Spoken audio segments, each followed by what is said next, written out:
is hier op die plaas Waterford en die Viljoenskroon area waar die drie manne Werda, Chantemar en Waterford hande vat om hulle jaarlikse gesamentlike veiling aan te bied. Hier gaan besonderse diere wees. Moet dit nie misloop nie. Einde Mei 2025. Karel, ons het vandag 'n klomp diere bymekaar gesien. En wat vir my opvallend was, is die eenvormigheid van die koeie, die vrugbaarheid en natuurlik die melk. En 'n ware weerspieëling daarvan is die kalvers wat langs hulle staan. Ja, Hendrico, ons moet onthou, as jou fabriek reg is en jou seleksie is reg, dan kan jy sulke goeders begin kry. En onthou, 'n vroulike dier of 'n bul, of hy goed of swak is, hy eet net soveel soos wat 'n goeie dier eet. So as jou seleksie reg is, dan kan jy sulke diere begin teel en jy kan trots wees op dit en te sê, hoor hierso, ons wil dit vir die boer gee daar buite om ook sulke goeders te teel. Want ek dink 'n bul maak 'n groot impak op 'n ou se kudde en ek dink as jy met die regte bul by vroulike diere kom, dan kan jy regtig besonderse kalvers kry.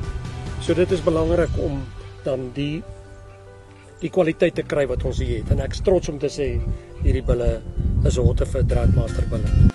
Karel, wat my baie opgewonde maak, is die feit dat ons 'n bittermooi jong span bulle hier in die agtergrond het wat jy besig is om voor te berei vir die veiling, soos hy sê die einde Mei op Waterford. Dis bulle met kapasiteit, dis bulle met manlikheid, hulle is breed, hulle is diep, hulle is lank, hulle is nie skaam om vleis te dra nie. En wat vir jou baie belangrik is die uitgangspunt dat jy 'n veiling wil bied vir die kommersiële boer, sowel as die Draadmaster stoetteler. Ja, Hendrico, daai is belangrik. As 'n ou kyk, waar lê 'n ou se grootste mark, is dit maar jou kommersiële ouens.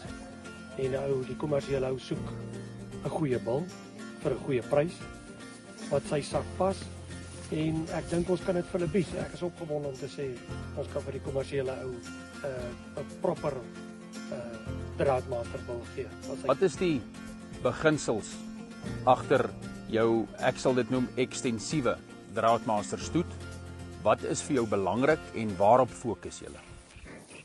Hendrico, 'n gehardheid is belangrik. Dit help nie ons gee 'n bul. Daai ou kom spandeer geld by jou wat ek voor respek het, want geld kom nie maklik nie. En ons moet vir hom 'n geharde bul gee. Daai bul moet by daai boer kom en hy moet sê, hoor hierso, daai ding is nie 'n sak bene na 2-3 maande. So ons moet geharde bulle wat vrugbaar is en wat vir hom die werk kan doen. So dit is die belangrikheid.